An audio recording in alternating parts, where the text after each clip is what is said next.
Hello student, how are you? In this short video we're going to relate Greens theorem that we studied in the previous sections.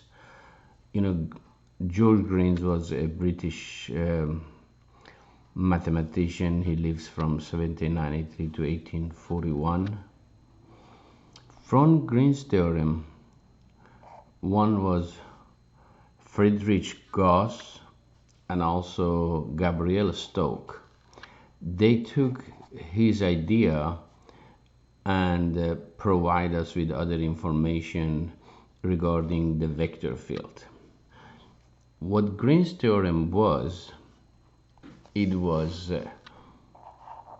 took the line integral of f dotted with the dr, and dr was r prime of t dt, and tied to the area of a region R, we taking the partial derivative of the y component of the vector field with respect to x minus the partial derivative of the x component of the vector field with respect to y, and tied the line integral to a area of a region. Mr. Stokes took that idea and started thinking that yes, if you have a non-conservative force, it has curl, and curl always changes direction, and because it changes direction, it must be tied to a vector. Then in order to find the curl, took the gradient as an operator and crossed it with a vector field. And if the operators are partial respect to x and partial respect to y, partial respect to z. Maybe some of you ask me, what is an operator? This is an operator. Therefore, if you give them x squared, it gives you 2x. If you give them natural log of x, it gives you 1 over x. This operator called derivative. Then that's your operator, and he said if this is the x component and this is the y component and this one is the z component, they find that the curl of the vector f has an I component, which really I component is the partial derivative of a z component respect to x minus partial derivative of x component respect to z. And if this one was a conservative force, you could call this one a partial derivative of z respect to x, and this would become partial derivative of x, partial derivative of x respect to z. And if it was conservative, these should be the same, and you knew that would become 0. But there is no guarantee that this is a conservative. I don't know what the MNPs are. And my j component, that's the negative, is really partial derivative of z. What did I do wrong right here? No, for the I component is the partial derivative of z respect to y. I made a mistake. Partial derivative of that one respect to y, and partial derivative of n respect to z. Therefore, this should be partial derivative of z respect to y minus partial derivative of y respect to z. And if it's conservative, these should be the same. For the j component is a partial of z respect to x minus partial of x respect to z. If it was conservative, that becomes zx, and that would become xz. And if it was conservative, these should be the same. That's your j, and your k component is the partial of y respect to x minus the partial of x respect to y. That's your k component. And if this one was a conservative, partial of x respect to y should be partial of y respect to x, and they should be the same. Therefore, from today you should know the curl of any vector field. If the vector field is conservative, the curl is going to be 0. Then what happens if the curl is not 0? I want you to look at decay component. Decay component is exactly your Greens theorem. Then what can I do to eliminate these two? Therefore, Mr. Stokes said, if I take the curl of the f and dot it with a unit vector, and remember, dot it with a unit vector across the z-axis, and across the z-axis is k, a unit vector. Therefore, it becomes a curl of f dotted with 0, 0, 1, and when you dot these two together, 0 times any quantity is 0, 0 anything is 0, and that's the dot product. Dot product is a scalar. All you have to do, partial n respect to x minus partial m respect to y. Then Mr. Stokes said, yes, I can take the Greens theorem, and instead of writing partial n respect to x and partial of m respect to y, I can write the curl of f dotted with a k dA. Then in the very same time or so, start thinking that if that the curl, which is the Stokes theorem, is nothing except similar to the line, to the Greens theorem, and if Greens theorem tied to a line integral, the Stokes is also tied to a line integral. Then later on said, okay, this is only a region, but in order to have a rotation, you need a 3D, like you need a jacuzzi. And in here, you're gonna have a rotation. Therefore, he studied and he said, if we do have an oriented surface, you do counterclockwise. This is oriented like a semi sphere. And if the boundary can be considered as the arc, the boundary considered as a curve integral, the circulation into that space is equivalent to the value of a line integrals, and that line integral is nothing except area of that region. Then he find out, okay, that is a 3D, and if you give me a space, or if you give me a function, that function provides you with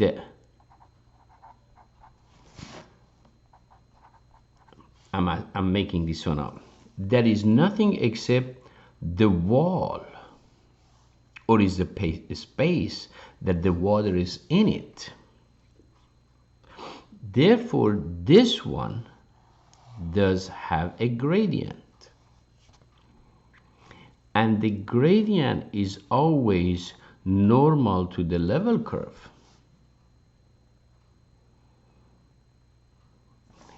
And also, whenever you have a circulation, you have to have a surface, which surface is 2-dimensional and is like an area. But he said, I can take that region and make that region a big S and represent that S, that surface. And I have a curl of F And remember, the curl is nothing except the operator crosses with a vector field. Don't worry about that one. We already know how to find the curl. And dotted with a vector normal to the level curve, they call that one a gradient. But I need a unit vector.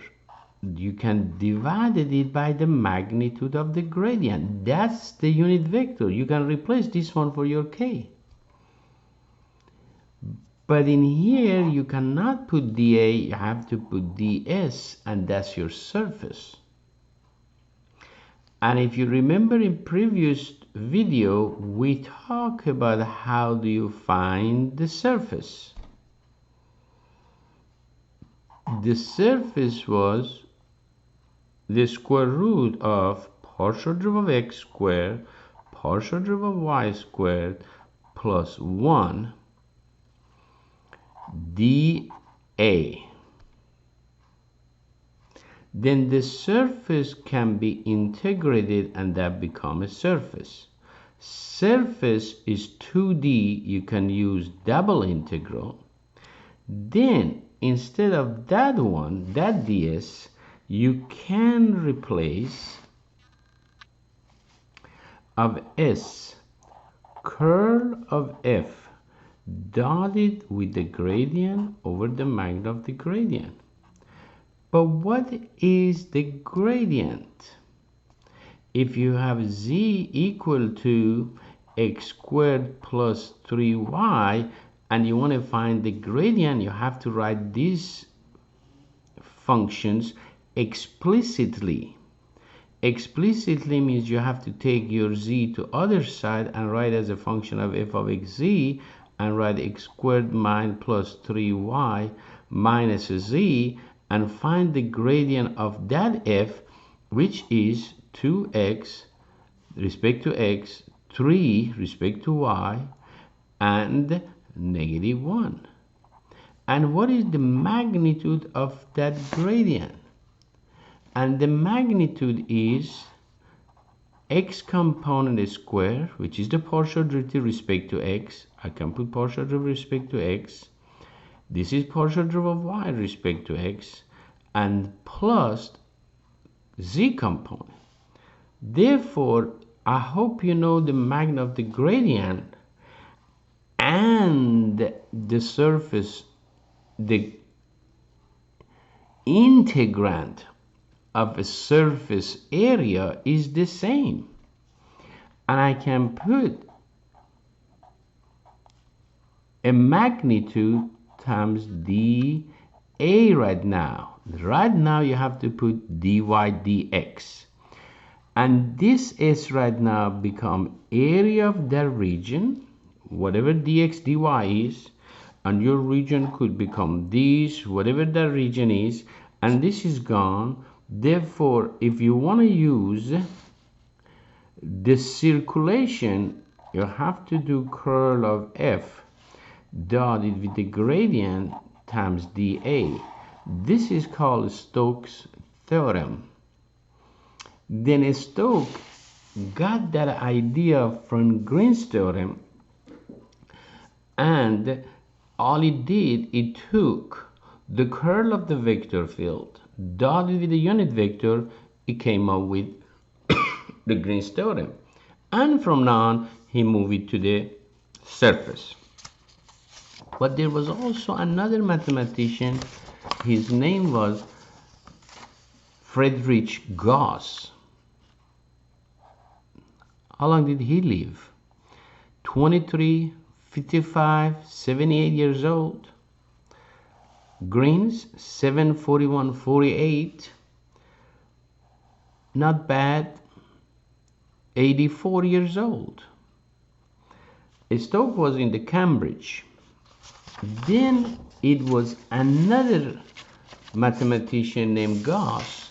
He took the idea of Greens theorem and he said, if I have a region counterclockwise, and if I have a vector field that vector field can be decomposed, and part of the force goes into the tangent vector, part of it goes into the normal vector. And he said the line integral is f, that's the vector field, ds. But the question is here, that's the vector field. What am I going to do with that vector field? If you have a line integral, that vector field have to become two forces, a projection over a unit tangent vector, and this is called work, because you do the work around the path, or you can call it circulation, same thing. Or if you do f of c, line integral of f, and project it over the normal vector, but instead of this normal vector, whatever the value of that normal vector is, I can change the sign and find that normal vector. Therefore, the opposite of that one is called flux.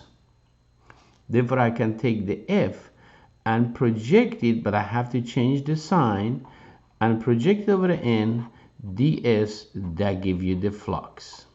Then today, is that how Gauss did? He said, if assuming a unit tangent vector is x and a y, whatever it is, when you take the magnitude is 1. Remember, when you have two lines and when they are perpendicular, the product of the slope should be -1. One should be positive, the other one negated and reciprocated. You get -1. If this is x and y, this is a normal vector. Normal vector should be y and x, and I'm going to change the sign of 1.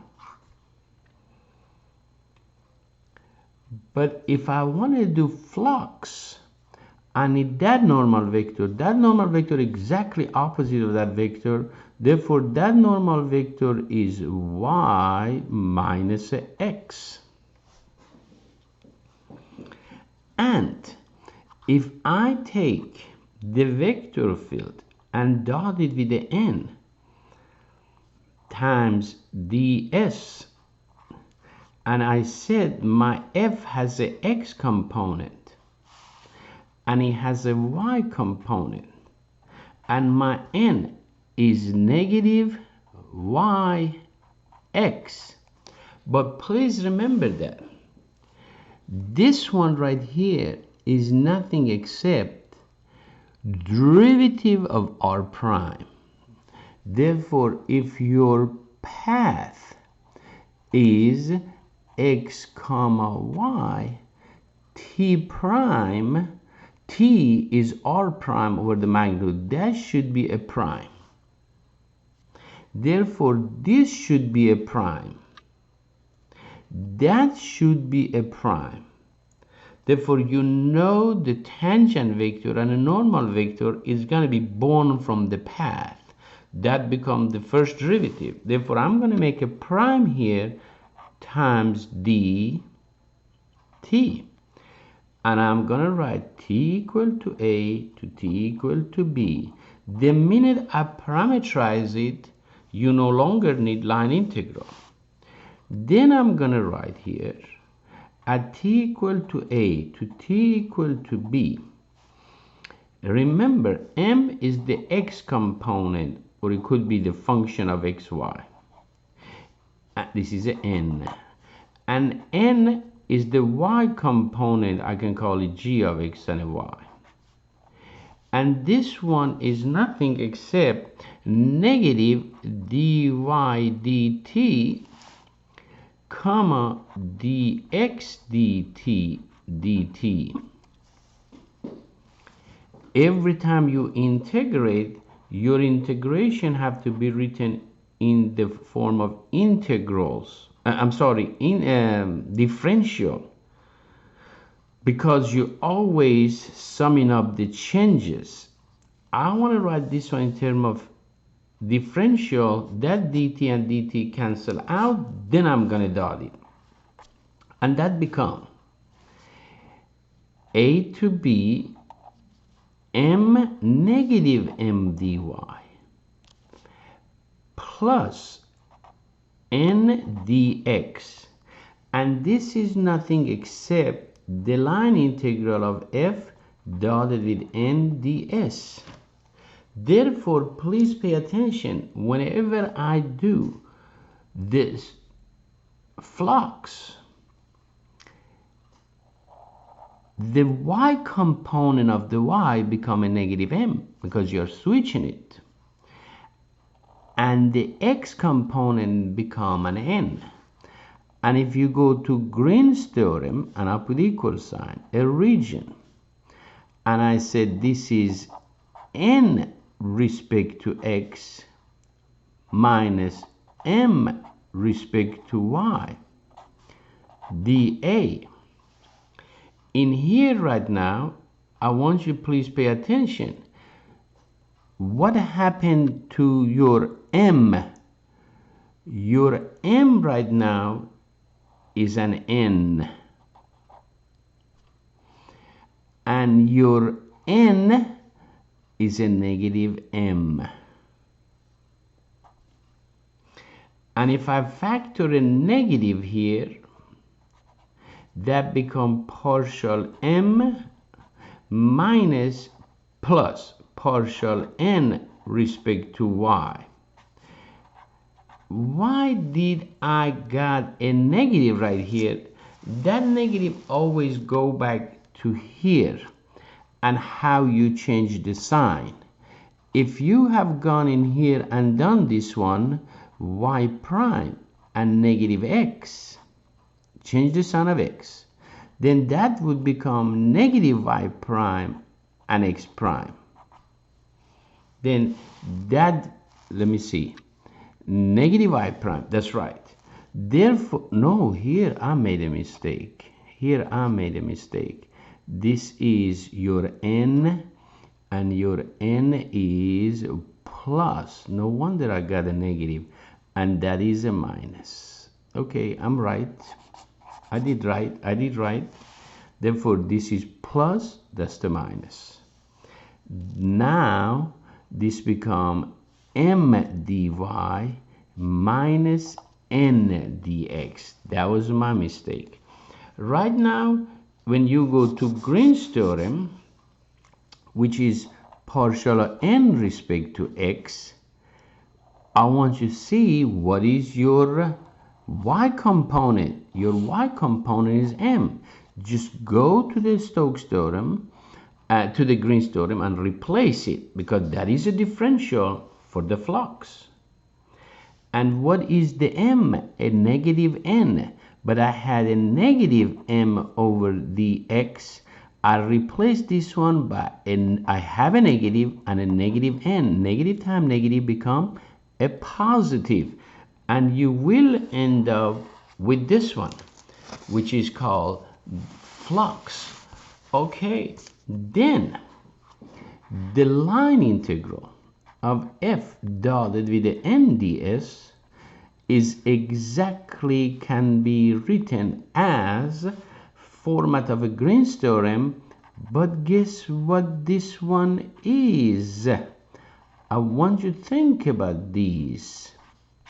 This is nothing except if you take a gradient and dot it with the vector field, partial of x, partial of y, partial of z.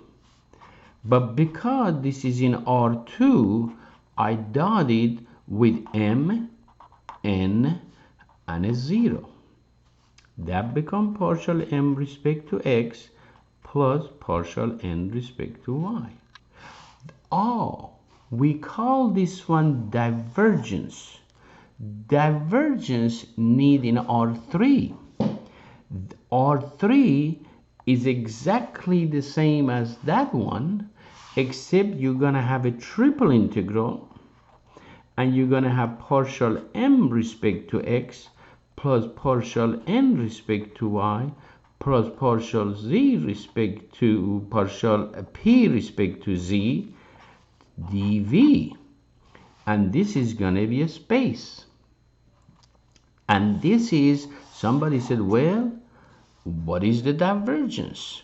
Remember, what is the flux, what is the divergence?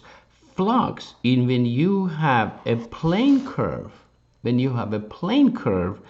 and you getting out of that one, and these are nothing except the force or whatever it is respect to R2. But when you do have a volume, and the volume is going to have some flux, they call it a divergence, and that's become the divergence. Therefore, today you study the whole topic of in the last chapter of the calculus: Greens theorem, Stokes theorem, and the Gauss theorem. Gauss theorem corresponds to a divergence. In the next video, I am going to solve a problem from each of them, and by me solving all those three, you can see the application of it in science, fluid mechanics, and others, or electrical engineering, and the importance of the line integral, the Greens theorem, the Stokes theorem, and the Gauss theorem. Thank you.